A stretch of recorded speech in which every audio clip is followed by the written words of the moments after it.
روزے کے دوران ہمارے جسم کا رد عمل کیا ہوتا ہے اور اس بارے میں کچھ دلچسپ معلومات۔ پہلے ہی دن بلڈ شوگر کا لیول گرتا ہے، یعنی خون سے چینی کے مضر اثرات کا درجہ کم ہو جاتا ہے، دل کی دھڑکن سست ہو جاتی ہے اور خون کا دباؤ کم ہو جاتا ہے، یعنی بی پی گر جاتا ہے، اعصاب جمع شدہ گلائی کو آزاد کر دیتے ہیں، جن کی وجہ سے جسمانی کمزوری کا احساس اجاگر ہو جاتا ہے۔ زہریلے مادوں کی صفائی کے لیے پہلے مرحلے میں نتیجتاً سر درد، چکر آنا، منہ کا بدبودار ہونا اور زبان پر مواد جمع ہوتا ہے۔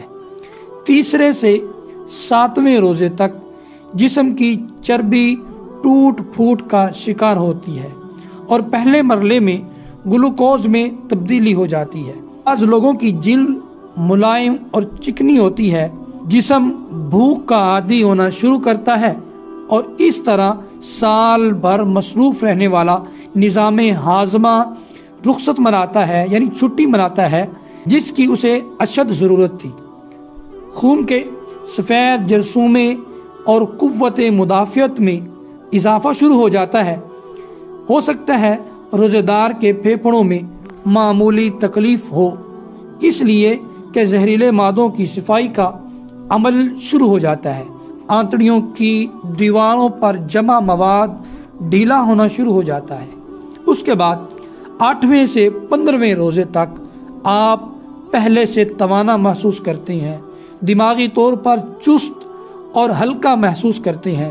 ہو سکتا ہے پرانی چوٹ اور زخم محسوس ہونا شروع ہوں، اس لیے کہ اب آپ کا جسم اپنے دفاع کے لیے پہلے سے زیادہ فعال اور مضبوط ہو چکا ہے۔ جسم اپنے مردہ یا کینسر شدہ سیل کو کھانا شروع کر دیتا ہے، جسے عمومی حالات میں کیمو تھراپی کے ساتھ مارنے کی کوشش کی جاتی ہے۔ اسی وجہ سے خلیات سے پرانی تکالیف اور درد کا احساس نسبتاً بڑھ جاتا ہے۔ اعصاب اور ٹانگوں میں تناؤ اس عمل کا قدرتی نتیجہ ہوتا ہے۔ یہ قوت مدافعت کے جاری عمل کی نشانی ہے۔ روزانہ نمک کے غرارے اعصابی اکڑاؤ کا بہترین علاج ہے۔ اس کے بعد 16ویں سے 30ویں روزے تک جسم پوری طرح بھوک اور پیاس کو برداشت کرنے کا عادی ہو چکا ہوتا ہے۔ آپ اپنے آپ کو چست، چاق و چوبند محسوس کرتے ہیں۔ ان دنوں آپ کی زبان بالکل صاف اور سرخی مائل ہو جاتی ہے، سانس میں بھی تازگی آ جاتی ہے، جسم کے سارے زہریلے مادوں کا خاتمہ ہو چکا ہے، نظام ہاضمہ کی مرمت ہو چکی ہے، جسم سے فالتو چربی اور فاسد مادوں کا اخراج شروع ہو چکا ہوتا ہے، بدن اپنی پوری طاقت کے ساتھ اپنے فرائض ادا کرنا شروع کر دیتا ہے۔ 20 روزوں کے بعد دماغ اور یادداشت تیز ہو جاتی ہے، توجہ اور سوچ کو مرکوز کرنے کی صلاحیت بڑھ جاتی ہے۔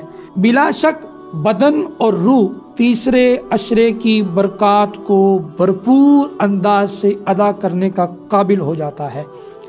یہ تو دنیا کا فائدہ رہا جو بے شک ہمارے خالق ہماری ہی بھلائی کے لیے ہم پر فرض کر رہا ہے، مگر دیکھیے اس کی رحمت کا انداز کریمانہ کہ اس کے احکام ماننے سے دنیا کے ساتھ ساتھ ہماری آخر بھی سنوارنے کا بہترین بندوبست کر دیتا ہے۔ سبحان اللہ و بحمدہ، سبحان اللہ العظیم۔